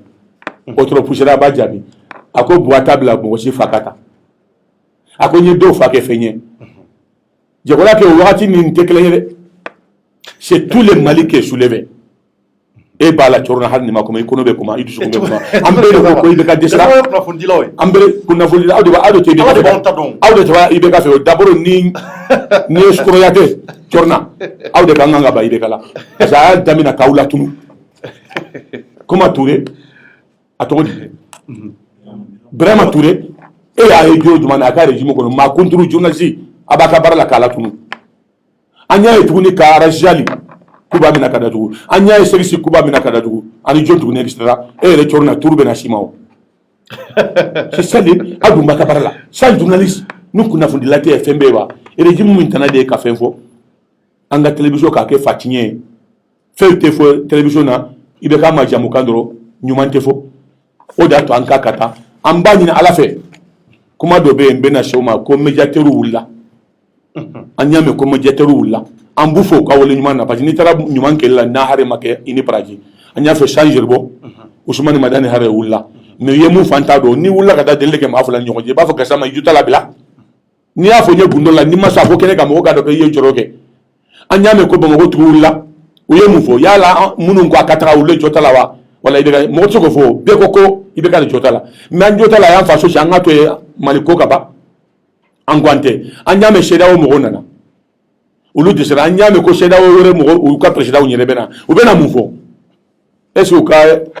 CEDEAO ko in ye syndicaliste de wala club de soutien kana fɔ ko i bɛ ka to nin kan i ye mun ɲu ɲɛna les 5 jama bɔra les 19 hali su wulila kaburu kɔnɔ a ma dan Mali dɔrɔn na Kaya marché Segu ne tun bɛ yen n taara ci dɔ la marché law nɔfɛ yɔrɔ juma Sikaso a marché Tombouctou a marché Amérique a marché France a marché Canada a marché la Mahmoud Diko ma ci bila mɔgɔ si la dɛ M5 mɔgɔ ma fɔ a ye marché dɛ olu de ko ça ne va pas mais la 3e mars o de bɛ kɛ finale ye la 3e mars Ala kana dɔ ɲinɛ an na an bɛ mun ɲini mɔgɔw fɛ i bɛ ka kanubagaw u k'a fɔ u ka sabali n'olu se ka ci min fɔ i bɛ ka ɲinɛ k'a to kanu la mais k'a to an ka ci fa ɲɛna k'a fɔ vraiment a dɛsɛra a k'an ka fanga bila mais n'u ko bɛ taa contre marché la an ka taa n'a wolola ni mun ye an b'a lakali voilà un peu i ka kuma la vraiment i bɛ n bonya dɔɔni cɔrɔ na i ka kan ka fɔ de félicitation kɛ sama i ka kan ka yɔrɔ min na yɛrɛ ye mais e ko mun na ne taara far'u kan ni ne ma fara n'u kan ne ye jitɔ de ou je n'ai pas malien ok hubbul watani min al-iman o de ye n fasiya ye ka k'i faso fɛ limaniya don hubbul watani min al-iman ka kɛ tiɲɛ fana fɛ o fana ye limaniya dɔ ye mais santiri mɔgɔ ninnu olu tɔgɔ ye nafigiw de ye n tɛ yan non mais anw kunnafonidilaw t'o la dɛ ni jamakulu fila b'a la anw t'o la nka bɔ la sa kunnafoni dɔ bɛ yen o tora ka doloki bɔ sa aw ɲɔgɔnna min bɛ lugu la kɛrɛfɛ an t'aw ma sa kunnafonidilaw dɔ bɛ yen ils sont clairs k'a fɔ i bɛ ka i jɔta la fanga bila o bɛ yen o mais don dɔ la a bɛna kuma o hali bi ne ye ne bɛ studio kɔnɔ ka na an bɛ mun fɔ a ka d'an ye an b'a fɔ o y'a diya de ye o n'u nana an ture u ye mun kɛ fɛnkɛ la tɔgɔ di Kilimani Danbɛlɛ la cɔrɔ na don o don n'u ye u ka fɛ a fɔ safurula de fa n biri kan kan a fɔ safurula u ye mun kɛ Paul biro la n'u y'o kila don o don i bɛna dɔn mun bɛ Ala k'i kisi amin mais n b'o da to n'i ye duga ye maa su kan i bɛ mun fɔ wuli ka ban kan mais n'i kɛ tulu bɛ se bɛɛ ma kelen kelen o tulu bɛ se jɔ ma kelen kelen o tu veux dire que c'est sérieux est-ce que maliyɛnw mais e dalen t'a la Mali bɛ se ka dilan cogoya wɛrɛ la k'a sɔrɔ a ma kɛ i b'i ka démissionner yan cogoya foyi t'o bolo e ka promotion fɔ n ye par exemple ka proposition minnu kɛra ka gouvernement d'union sigi ka lajɛ ka bɛɛ wele ka na bɛɛ ka don fanga kɔnɔ maa minnu bi i bɛ ka taali contre la olu ka na ni mɔgɔ ye ka mɔgɔ sugandi minnu bɛ se ka jamanadenw ɲɛji cɛ sécurité hukumu kɔnɔ olu n'a ɲɔgɔn caman kana commentaire caman kɛ n'i ka idée faamu e bolo an ka mɔgɔ bɔ ninnu ka mɔgɔ bɔ an ka gɛlɛmanya siri jɔn bɛ kɛ a tɛ ye a kunkolo ye jɔn ye i bɛ kan n ko an tigɛlen bɛ kunkolo in de la donc tant que kunkolo in ma taa mais si c'est la vérité si c'est la vérité maliyɛnw an ma ban o la ça c'est une bonne solution mais qui va être en tête c'est pas même i bɛ kan mɔgɔ tɛ siran ɲɛ kɔrɔbiso ɲalen don a tɛ bonya u y'a dɔn k'a fɔ bɛɛ b'a dɔn ne delila ka fɛn dɔ fɔ j'assume an b'a confirmer n ko ne yɛrɛ ye i bɛ ka télé la n'u ye nommé k'an kɛ ministre ye n tɛ passation ma kɔnɔ depuis n ka nomination su n bɛ suɲɛli daminɛ e yɛrɛ delila k'o fɔ mais bien sûr ɲɛmɔgɔden de tɛ fɛn suɲɛ bɛɛ b'a suɲɛ ne b'a suɲɛ n tɛ passation ma kɔnɔ depuis n bɛ n ka dafu wele depuis n ka su fɔlɔ k'a fɔ comment je vais le faire c'est ça la vérité mɔgɔ min ko n nana contribution kɛlɛ a ka nafolo bɛ ka halaki fɛn tɛ b'a la jɔn t'a suɲɛ fo n'i kɛra fugariden ye dɛ voilà un peu cɔrɔ na aw ka solution ye mun ye vraiment dites-nous les meilleures solutions k'a fɔ mun tɛ IBK ye ne hakili ka solution to ye o ne ko an y'a ye yɔrɔ dɔw la o attends an bɛ mun ɲini IBK fɛ an fa don an kɔrɔ don a y'a seko kɛ pour le Mali il était conseil d'abord n kɔrɔkɛ don n bɛna fɛn dɔ f'i ye a ma ɲi n da kɔnɔ mais depuis IBK bangena a bɛ balo Mali la depuis a kɛra maa ye a y'a ka lokoli kɛ ka taa Sénégali ka taa France chez l'État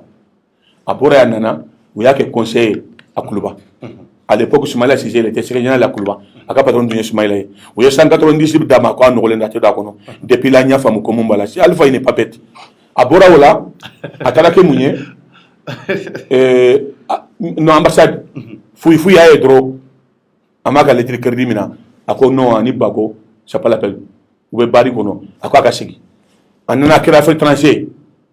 a bɔra o la a kɛra mun ye premier ministre pendant 6 ans a kɛra président assemblée pendant 5 ans ani ne y'a kɛ ɲɔgɔn fɛ a bɔra o la a nana kɛ mun ye CEDEAO parlement africain a yi to la ka kɛ Mali président ye an tɛ foyi ye i bɛ ka ko la hakili wɛrɛ t'a la foyi t'a la n bɛna kuma dɔ f'i ɲɛna o de ye dimi naminɛ u y'an wurilen farili la ko u bɛ l'école sauver jaga i bɛ ka n'a ka mɔgɔ walijuya dɔ b'u bolo ani dɔnni dɔ o le kan ka ne fɔ an kɛ kalan na kalo kelen dɔrɔn maliyɛn bɛ se ka bagi sɔrɔ u m'o fɔ an ye fo sisan quelle l'année blanche quelle l'année sauver quelle déclasse ka kalo siri mɔgɔw la jamana min kalan ta kɔnɔ cɔrɔna an ka da o la dɔrɔn n'i y'a mɛn kɛra journaliste ye parce que i bɛ se ka dɔɔni sɛbɛn n'i y'a k'i bɛ kɛ ko parce que i bɛ se ka dɔɔni kalan tɛ jamana min na a b'a fɛ an ka taa bi est ce que aw yɛrɛ bɛ Mali fɛ cɔrɔna an b'a fɛ walayi bilayi fasodenjugu aw de don cogo di kalan tɛ jamana min na 5 ans kalan tɛ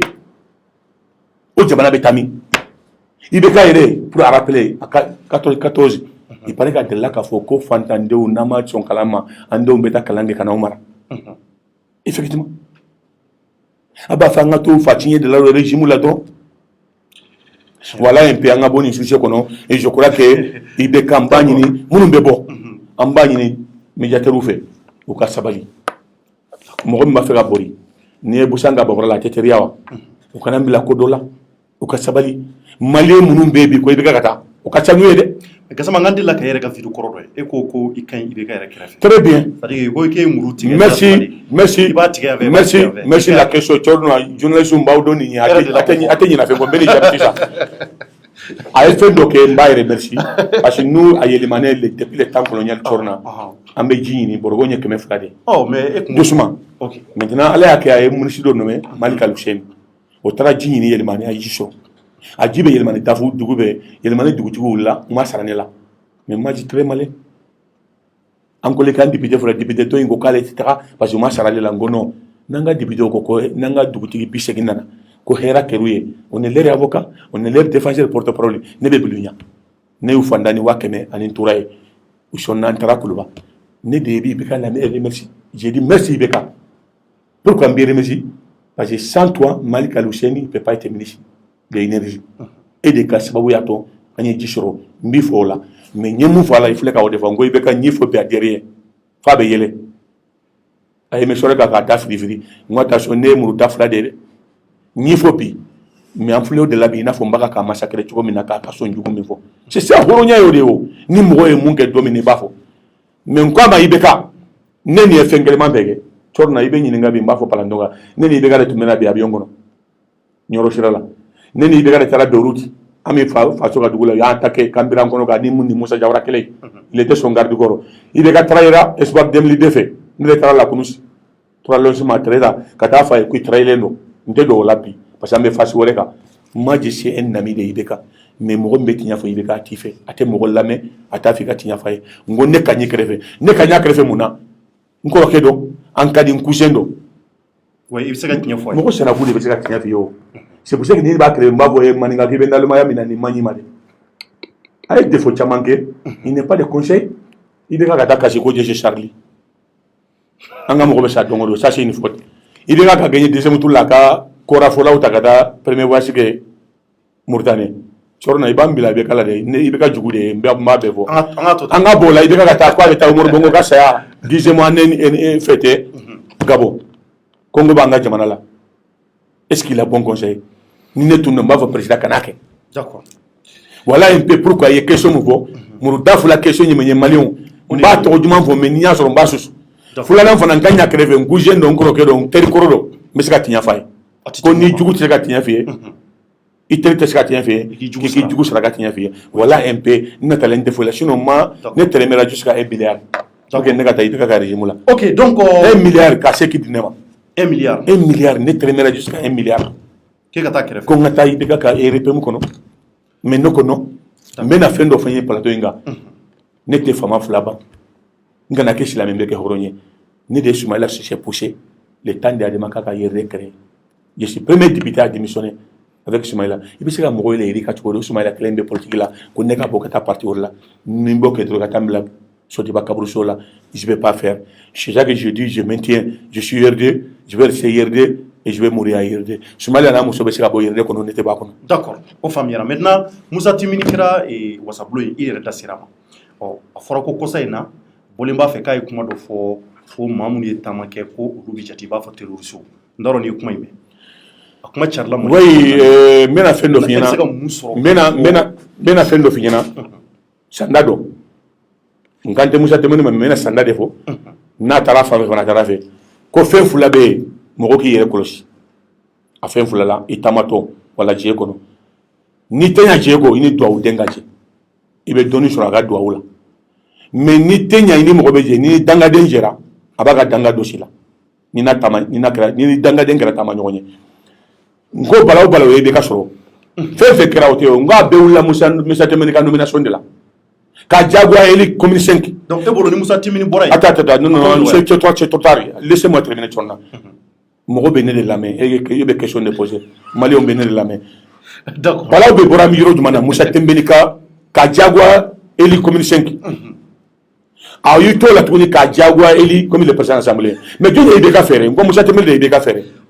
je me suis bien quand il est allé à Koulouba a ye interview min kɛ a ko je venais remercier président de la République c'est mon père parce que ale fa sara ale tun t'a dɔn ko fa t'a bolo yɛrɛ ni IBK tɛ o de kɛ mɔgɔw ko ko IBK ye fanga kɛ c'est ma famille d'abord n bɛna jate dɛ Karimu bɛ défense la Isaac bɛ assemblée présidentielle la a bɔra a den wɛrɛ nana fulani wɛrɛ nana Karimu fulani wɛrɛ o ye Tɛmɛni ye est-ce que Tɛmɛni ka kan ka taa IBK fɔ ça veut dire que suɲali min kɛra ale de y'a bɔ kɛnɛma o je remercie IBK mais filanan ye mun ye a y'a ka nturaw siri k'a bɛ fɛnti kɛ ka sɔrɔ kuru ma prononcé o il a commencé à fêter son victoire par dalen bala mun fɔra ye a b'a dɔn o de bɛna kɛ o ka bɔ yen Tɛmɛni ka nomination o de nana ni balawu ye o ani ka taa Isaac nommé n bɛna sabanan fara kan Tɛmɛni ka nomination président de l'institution de Mali c'était une honte Isaac Sidibé nomination au de la Cour de justice c'était une insulte Kamisa secrétaire général de la Koulouba sabana Kamisa nomination hey Tchorna te sabali amunu be beka kɛrɛfɛ n'a bɛ a ka na mina a tɛ tiɲɛ f'a ye k'a fɔ a kana maliyɛnw minɛ k'a fɔ an ye lagalagatɔw de ye anw ni mɔgɔ kɛrɛfɛ dɛ anw bɛ jamanadenw de kɛrɛfɛ bon n'a bɛ jamanadenw kɛrɛfɛ ani Mali kɛrɛfɛ voilà la vérité aujourd'hui je te pose la question Isaac comme le président de l'Assemblée a ka bɔ yen ka taa bila haute la cour de justice a tɔ b'i kɔnɔ Kabisa qui est affaires étrangères o ka bɔ yen ka taa kɛ secrétaire général ye bi mun b'i kɔnɔ Tchorna b'i kɔnɔ o ka bɔ yen tuguni Tɛmɛni ka diyagoya kɛ commune 5 ka mɔgɔw ka wari ta hakɛ ma ɲɔ n y'a ye commune 6 muso dɔ bɛ madame Sumare a kasira a kasitɔ a y'a si minɛ a ko n'a sɔrɔ ala ko tiɲɛ ala ka kiiri tigɛ olu ni IBK cɛ muso dɔ fana y'a si minɛ k'a yi pɔn nka a lankolon i y'a image ye o tɛ hɛrɛ ye o filanan fana mɔgɔ dɔnnibaga fila min ala n'an ɲɛsira mɔgɔ ma hakili la bi o ɲɔgɔn tɛ Mali kɔnɔ ala ɲɛsira la u y'a baara kɛ a bɛ kɛnɛ kan o ye Mahamudu Diko ani Ɲɔrɔ Sirifuke Umu Sɛlisɛli ko la PD ko la olu de ma wuli k'a kɛlɛ kɛ yan donc an bolo olu de ye silamɛw ye bi u bɛ silamɛw ka intérêt dafa olu de tun ye IBK d'a ma olu de ko non an y'a d'a ma an y'a bila aw bɛ mun ɲini bilen ni ta ɲini aw t'aw ye Tchorna aw n'a ɲɔgɔnnaw ninnu kɔfɛ tuguni a bɛ mun de ɲini ni gâteau min b'a bolo dun n'a b'a dun kɛrɛfɛ ça suffit mɔgɔ min y'a nin d'i ma k'a yɛrɛ d'i ma k'a ka nafolo d'i ma olu de ko k'i ka bila mais an bɛ mun fɔ a ye fana a ka bila ko ɲuman la dɛ il faut faire exemple comme Alassane comme Blaise Compaoré à Burkina an bɛ exemple caman d'i ma Tchorna a taara muso y'a négocié a taara avec Côte d'Ivoire aujourd'hui il faut faire comme Yaya Jammeh à Gambie a tagatɔ la il a amené tous les bagages avec lui il faut faire comme Ben Ali yɔrɔ jumɛn Ben Ali tun bɛ yɔrɔ jumɛn na c'est Algérie wala Algérie il faut faire comme Soudan si ça ne va pas mais filanan fana ne bɛna IBK hakili jigin o de y'a to n ko ɲɛ ka ɲɛ kɛrɛfɛ IBK kelen de m'a fɔ Tchorna ko fanga fa t'ale la IBK de m'a fɔ ko Mali nafolo n'a y'a dun ka jahanama a k'a fɔnɔ wa IBK de m'a fɔ k'a bɛ Mali fɛ chaque minute a bɛ sigi ka kasi yan mais pourtant b'an bila an joli ka bɔ Mali nɔfɛ an dun baara n dara la ça ne va pas a yɛrɛ ni Ala cɛ ça ne va pas mɔgɔ min bɛ silamɛya fɔ a da la ko hasbunallahu wa ni'mal wakil a'udhu billahi minash shaitanir rajim hali a fɔ ko ɲuman tɛ o de bɛna silamɛw bila joli b'o la walahi a k'an bɛɛ bila buteli kɔnɔ a k'an faga mais Ala bɛ yen ne ko Tchorna n'i ye san 1000 balo mun de b'a kɔfɛ lamɛnbagaw san 1000 Mahamadu ibn Abdullahi laisse-moi terminer o de ye n fa siya ye Ala ma kɛ jɔnci ye ko ni minɛn malakɛ a ka kɛnɛ fara u bɛ taa nin minɛ don min na si bɛ san 60 ni kɔ la ala ko n'aw taara malaika fila y'a yɛrɛ yira ko a ye malakaw de a bɛ nana ni minɛ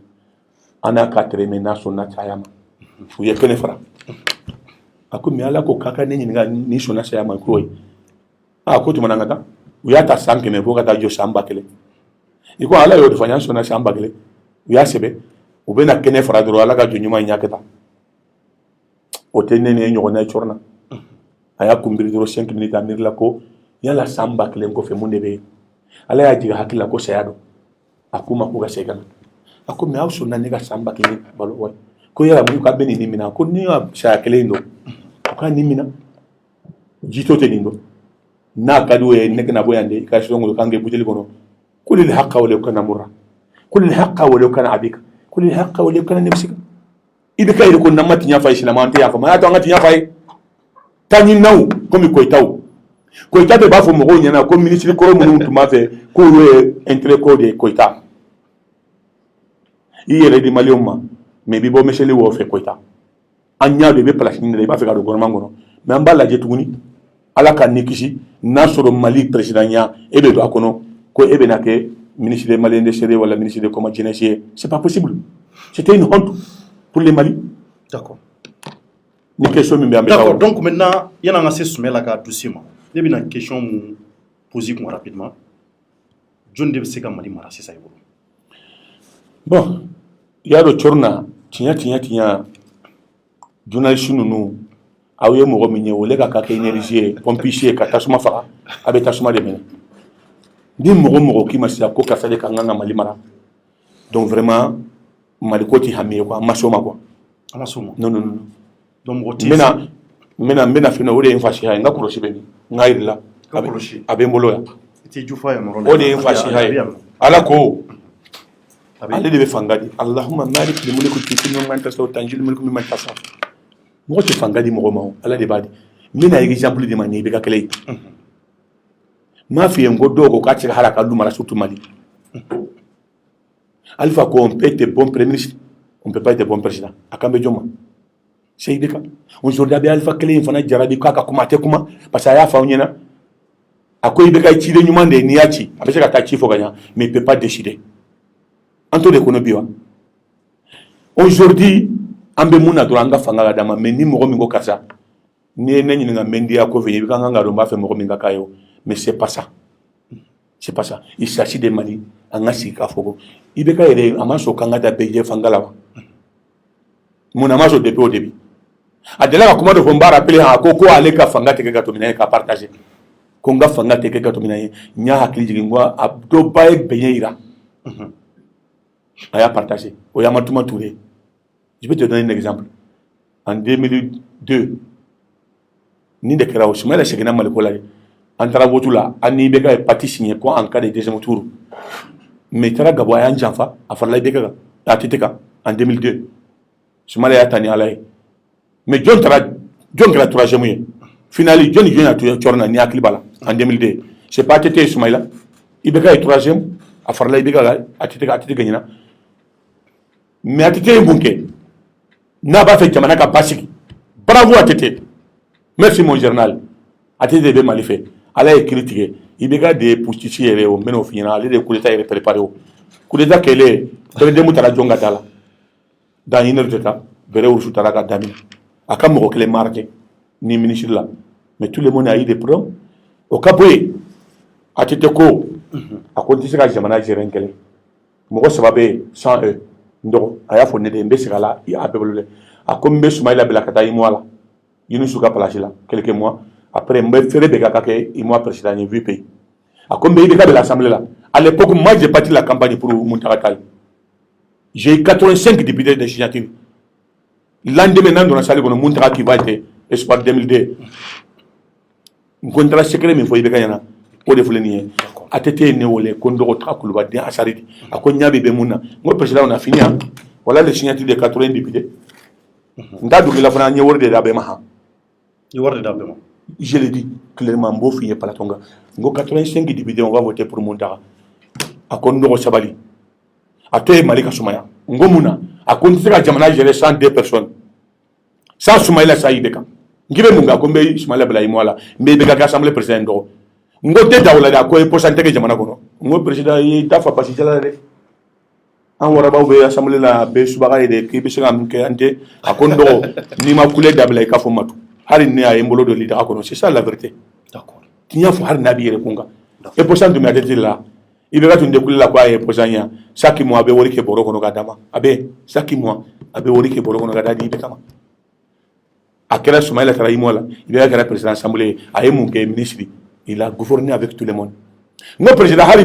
marko a ko ni marko na ye posant comme avec Kubo ay mon ke mena mo hagliji bet mbe gormana c'est ça le gouvernement national. Il a géré le pays avec nous tous. Son premier mandat, il y avait Mintu Yuba, il y avait Oroketu Ndiaye, santé, RPM, il y avait Nankoma environnement. Soumaïla Cissé, il y avait Berthe, il y avait Oumar Touré, la pêche, après la banane financière là. Sogeli Kokala Maïga commerce, Montaratal Sinidi Ndiaïba, Ani Mousso Intogodi, Sina Damba, Oumar Marco, Somor Sissoko, Anga Dambedo, Anga Soko Niven, Atumbola, et Tchiki Ankoro, Tchebele de la Mejigiba Keita, et comment ça s'appelle, Hamidou Jabate, la justice. Il a géré les pays avec tout le monde. Jamana Soumaïla Bolo, il babé todo tobi. Naya Bilikoro, ici, il y D'accord. Aïna Ngatobi. Mais Nikiba Kuna, Bebalikana. D'accord, donc. Voilà le mot, quand il dit qu'il ne partage pas, son poire n'est pas un gâteau à partager. Atete Aka, Baka Benyeira, ou Yatila. C'est aujourd'hui qu'il va dire que le gouvernement national a foré et que Jamana Beromina. Moussa Maraya Faye. Béa Faye. Nyame Fana, comment il faut remercier General Moussa Traoré. Ni Fembelema et Mamoussofra, ni Koufoulambelantique et Bafanato voulait. Il paraît qu'il était chez Moussa. Moussa est sur Kala. Il faut remercier Moussa. Ayou Wole,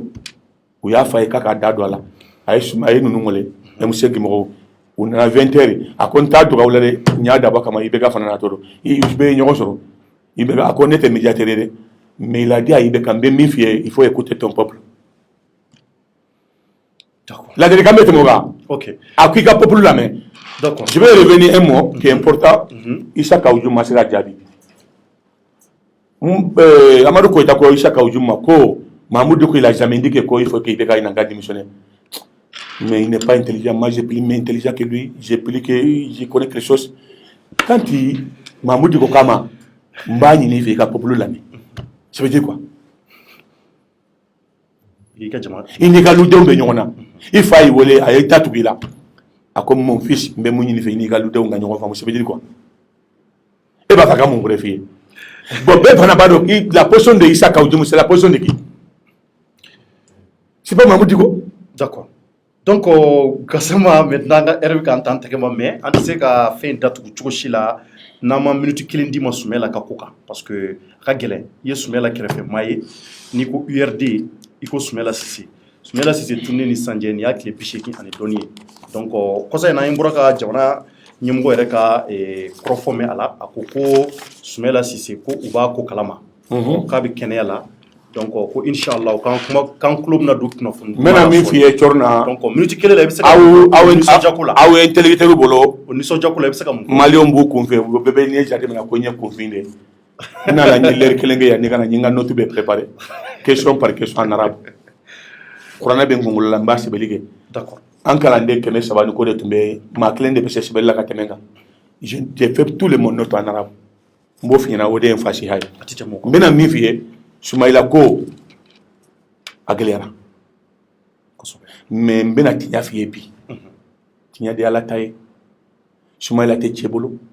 ate yadi agali bolo, ate Amadou Koufa bolo, ate terroriste bolo, Soumaïla be bi kadena ka moko bolo. Mbe tinya fiye bi. Kasama ni kuma baye. Lame be tamu sala ete o chorna ngika tonga kuma malew. OK kuma. Ugalame. Anya kuma fo. Ibeka kanu ba to menyi ka angoshi. Soumaïla Nyona, chef depuis les poissons. Combien de fois il va être deuxième tour au présidentiel? Il est deuxième force au niveau de l'Assemblée, au niveau des partis politiques. Chef depuis les poissons. On peut se dire que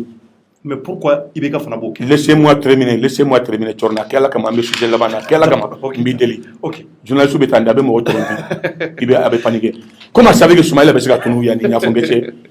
Anya nyini ama fen fo lawo anya bisiki anga be ibe ka de bolo manya mbolo ya shero be tile boray ay silence minge folo Soumaïla nyombe ga tunjo ibe ga te prononcé Et jusqu'à le jour de vote, avec ta vote, journaliste a intervenu avec Soumaïla. Ça, c'est un. Les deux, on m'a fait on m'a anticipé mon bail à Kafobé Soumaïla. Artiste, merci. Vous êtes à Soumaïla pour télé, journaliste, la fin, que si vous devez les poser, il faut que je retourne à la libération. Merci, bravo. Ni mon carambo, mais pourquoi au début? Quand on a demandé depuis Soumaïla, c'est même pour le moment. Faut que là-bas. Ça, c'est un. Et qu'on quitte Soumaïla Kalama. On n'a aucune nouvelle. On y est une dame qui Soumaïla peut parler. Wallahi. Mais tout renseignement, il a parlé. Ousmane Soubi a commissionnaire Krissi, ancien ministre, il est de Niafo, il est de Nord. Au-delà de Nafo, bientôt Soumaïla Bena. Allez chez Nakavo, à Toto. Mais il y a un autre, allez à Chi, Amma, Ambe Mounina Yafo. À cause Soumaïla Yorodona, Abe Mouromono Dona, on nous discutera bientôt Soumaïla Bena. Niafo Ngema Bobia, Kotom bientôt Seka. Ou qu'à se le gagner. Enfant bien d'abord, il y a des voix, il est bientôt des dégâts, c'est quelle année, c'est quel mois, c'est quel jour. Moi je crois qu'elle se voulait l'État. Au-delà de mon côté, c'est qu'il y a des Kumakana Hiroshi. Au-delà de Arsène Nako Kangabe, Kabena Nini, Tania Kébile, c'est ça qui est grave. Mais il y a une Somalie là, à une union fatiguée, il tombe journée paysanne, et c'est membre de la PECAM. A été tombé Sénégal, en gros, n'a volé constellation. Anga be kanga atete florenati aya kabila parce que ma fala ou bila jamana ina musa na condamner la mort bila raw ne a fon gube fenfena Algérie tagaw abekalo 5 juillet 15 juillet abekalo il faut qu'on ata bena anga nyina nyongo akwa atete ma bientôt mon frère atete bientôt au Mali oui ça va. Il avait 3 ans atete ka mo tara usulange tasma la kata ka yorobe usu atete na to ka photo usa ni nafana ko Ismaïla fana yoro donné no position négocier ou ba de mo mo Ismaïla mena ko bientôt c'est combien jours anya do ko Ismaïla minana munambo fo iko pourquoi ko ya la preuve mbolo mais la preuve do fiedro je me rate là parce que area le wotu mingera jonge na norla parti du mangena on dort de gundam ibeka de ganyana ber fulana ni munye fana il faut le dire à cette plan je suis témoin Soumaïla ni premier ministre kumana ani serval kumana ani ministre kumana ko antikata élection na condition marambli iko kambe sekata corona bisiko uye le kolu datu kambe sekata antara Soumaïla yi des problèmes ani budget tamamenese manye fendo fambe sekaka de nunu ngoko ibeka ta sana engage que mais nous ma wuli ka fe fana nyana asabar la de d'accord fana bena wuli Soumaïla Bero Mina a fait la Allah Allah ka to demandama ambe mume wunyukana il paraît que il y a des bonnes nouvelles en cours inchallah on ira mais dongo do nanyame antado don jumando i boloko i tere ko aka suma kongo bagato de mais ko ni be munyi ni folo la Allah ni Soumaïla ira dro bon Soumaïla fana yeli est-ce que atena ibe ka de favoriser parce que Soumaïla ta unyonaye tabaka jamana fait il est intelligent et il a des relations, il a des confiances. Est-ce que chef de l'État, il paraît que CEDEAO a exigé que Soumaïla soit libéré, communauté internationale, de Soumaïla Kabila. Mais Soumaïla ne mérite pas ça. Vraiment, il ne mérite pas ça. Il ne mérite pas ça. D'accord. Moi, je suis fait de Jamana Kono, Jamana Basiki. Il est fait de Soumaïla à Sona. Maintenant, fait de Fana, ni ne connaît ni Bakele, Fakele, ni Makewale, Gambo Jatia. Soumaïla, il est fait Soumaïla à les frères. Je vais terminer par là. Il y a des gens à la Kali. Comme il est fait, à quoi aller Fatou Bouakari Keita, Soumaïla Fatou Bouakari Sissi. Ou Faou est tellement où il est au tronté, que Soumaïla Fa est libre de là, ça c'est l'eau. Quand il est libre de là, il y a la Marcela Genève, c'est les milliards. Amadi Moroshima, libre ou aller les bolos. Soumaïla a sur la les bolos kata copie. À quoi Kaboye, Soumaïla Balma Moussobol, Nabora Arsula, fin pour la les kera d'enfay. Soumaïla Faga Sokon Konya Balé les bolos. Domina Soumaïla de 2013. Voilà 2018 très cher ayo de fois que Soumaïla ka modem bla comme nguna o modem de nyaji baby Soumaïla ni bramuso mintara akwa bramuso de Soumaïla mo o lu de be kasilabi ku fatuna o du CDI be kayila toutes les na kra do ko Soumaïla kontona ibe ka te foi kalama o ere ta kumbo il a tous les solutions. Merci beaucoup. Il a des secrets d'état, il a de tout. Nous kra ko chef de file poson ka tunu ka maye Vraiment. Donc en France, c'est de l'Odandougou. Merci beaucoup. On a lancé l'ultimatum qu'a fait ici vendredi. Ici vendredi, Soumaïla Kaye. Namaya, Niafonke Borabi. Ou Yemisa Sige. Donc en France, Benabo, Kangani Sogoreira. Donc, on demande de Imagika. Vraiment. Ne bafouye vraiment bravo. Ni mɔgɔ y'i wele ka palan dɔn kan ni ma diya ye i jugu tɛ ye vraiment ye n wele ka na labaru n ye n ka hakilina fɔ n y'a daminɛ mun na o de ye n ka laada ye o de ye ka mɔgɔw fɔ k'a fɔ ka kuma bɛ i to ka tila i b'a kulusire k'a fɔ ko n ye fɛn dɔ fɔ n ka kuma la n ko n bɛna kuma leri kelen wala leri kelen a bɛ se ka kɛ ɲuman ye n'an b'a ɲini lamɛnbagaw fɛ n'an donna maa ma gasi la u ka yafa bala ni kira kama a lamɛnbagaw n'an filɛbagaw minnu bɛ mali kɔnɔ ani mali kɔ kan internet ani facebook mais ne ka laada ye mun ye ni n kumana n bɛ to ka n ka téléphone numéro bila k'a fɔ mɔgɔw ka ladi mun ɲana mun man ɲi n bɛ n'o laada de bila a ka palan dɔ kan ko dugubila ka fisa ni laadabila ye ne ka téléphone numéro orange 76 04 62 48 76 04 62 48 o ye orange ye maltel 66 71 38 64 n bɛ segin a kan 66 71 38 64 d'accord aw badenkɛ a n'a dɔgɔkɛ yɛlɛmalen ko député kɔrɔ mun ye san 23 kɛ o de nana plateau kan vraiment diyara n ye ouverture média la ka n'an ka hakilina di an b'a ɲini a fɛ an y'a fɔ cogo min na an b'a laban o la n'an ye fɛn fɛn fɔ an ye critique kɛ mais an bɛna i ma ɲininka o la quelle solution i tun ye ɲininka o ye de mun bɛ dusukun na cogo na mais n ka solution fɔ ne ko i bɛ ka essence min sɔrɔ a y'a partage i bɛ ka essence min sɔrɔ mɔgɔ si m'o ɲɔgɔn sɔrɔ dunan kɔnɔ d'accord et surtout mali kɔnɔ a fɔ mun na ancien président duuru bɛ balo ye a noté han minnu ye mali mara 23 ans 10 ans 5 présidents u bɛ balo ye premier ministre kɔrɔ 16 tan ni wɔɔrɔ u bɛ balo ye 16 ni 6 ça fait combien 21 hein ouais, 16 ni 6 ça fait 21 monsieur tu as ton truc là, j'ai dit que je n'ai pas été à l'école mais je suis intelligent ni de cas frère ça fait combien actuellement ok ça fait 22 6 présidents koro mu ye jamana mara ani 16 présidents ministre koro nu y'olu wele k'u ka promotion kɛ i b'a k'i ye ne ka promotion tun ye mun ye maliko la crise la l'école ko ɲɛnabɔra n ko l'école ko député 145 député an bɛ mun ta ça fait 3 millions à peu près an ka avantage bɛɛ ka million kelen bila l'école kama n'o bɔra ye président assemblée la 35 millions Isaac kalo a ka dɔ bɔ n'o bɔra ye on a 38 ministres Mali n'est pas besoin de 38 ministres il faut diminuer les portefeuilles des ministres 20 ministres a to budget i b'a bila l'école ko kama n'o bɔra ye premier ministre 75 millions par mois a ka dɔ bɔ n'o bɔra ye bɛɛ ta belebele la a tɛ i bɛ ka 15 milliards par an a ka kɛ chinois 15 milliards i bɛ ka se ka Mali ka crise ko nɛnɛ wari min bɛ ŋanamu wari min bɛ 153 milliards voilà un peu les problèmes ani vérité min bɛ di ministre ma ok ani wasifu mun bɛ kɛ a n'a yɛrɛ bɛ taa dakabana hôtel a n'a yɛrɛ bɛ taa dakabana hôtel minnu na hôtel min plus cher de monde a bɛ taa jɔ a ka dɔ bɔ wasi caman in na n'o y'o de fɔ n'o tun kɛra Mali ka crise ko dɔ bɛ bɔ a la il faut prendre l'exemple comme Burkina c'est vrai Burkina y'a ɲɔgɔn kɛ o député y'o dɔ b'u ka sara la ka di Guinée équatoriale président a ye Congo sɔrɔ jamana la avion min tun bɛ a y'a fɛrɛ